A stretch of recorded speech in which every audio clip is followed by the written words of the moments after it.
அப்புறம் தேவைக்கேற்ப நீங்கள் கொஞ்சம் தண்ணி ஊற்றிக்கோங்க. தண்ணி ஊற்றி நீங்கள் வந்து மிக்ஸ் பண்ணிக்கோங்க நல்லா. தேங்காய் உங்களுக்கு தக்காளி எல்லாமே உங்களுக்கு நண்டில் உங்களுக்கு இறங்கணும். அதுக்கேற்ற மாதிரி நீங்கள் நல்லா கிளறினீங்க அப்படின்னீங்கன்னா உங்களுக்கு கண்டிப்பாக அந்த ஃப்ளேவர் வந்து உங்களுக்கு நண்டில் உங்களுக்கு இறங்கும்.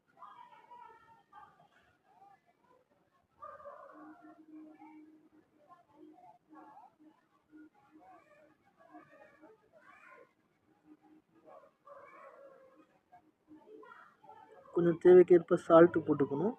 நீங்கள் போடுற மசாலா எல்லாம் உங்கள் தேவைக்கு ஏற்ப நிறைய பேர் காரம் அதிகமாக சாப்பிடுவாங்க, கம்மியாக சாப்பிடுவாங்க. அதுக்கேற்ற மாதிரி நீங்கள் வந்து அதிகமாக கம்மியாக போட்டு நீங்கள் உங்கள் டேஸ்ட்டுக்கு ஏற்ற மாதிரி நீங்கள் ஆட் பண்ணிக்கலாம்.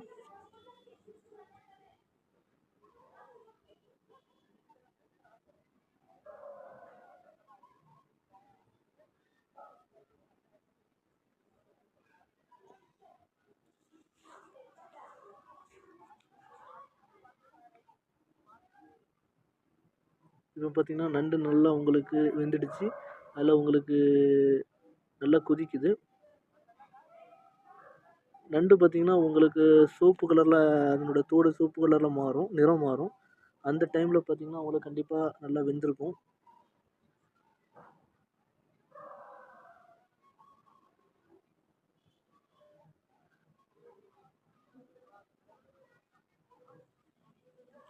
இப்போ உங்களுக்கு சுட சுட நண்டு கிரேவி ரெடி ஆகிடுச்சு. இப்போ நீங்கள் வந்து அதை சர்வ் பண்ணி நீங்கள் சாப்பிடலாம். நல்லா டேஸ்ட்டாகவும் இருக்கும், உடம்புக்கு நல்லா ஹெல்த்தி அண்டு வீட்டில் பண்ணுறதுனால ஹெல்த்தி ஃபுட்டாகவும் இருக்கும். இதை நீங்கள் வீட்டில் ட்ரை பண்ணி பாருங்கள், கண்டிப்பாக உங்களுக்கு யூஸ்ஃபுல்லாக இருக்கும். தேங்க்ஸ் ஃபார் வாட்சிங் this video. Please subscribe my channel.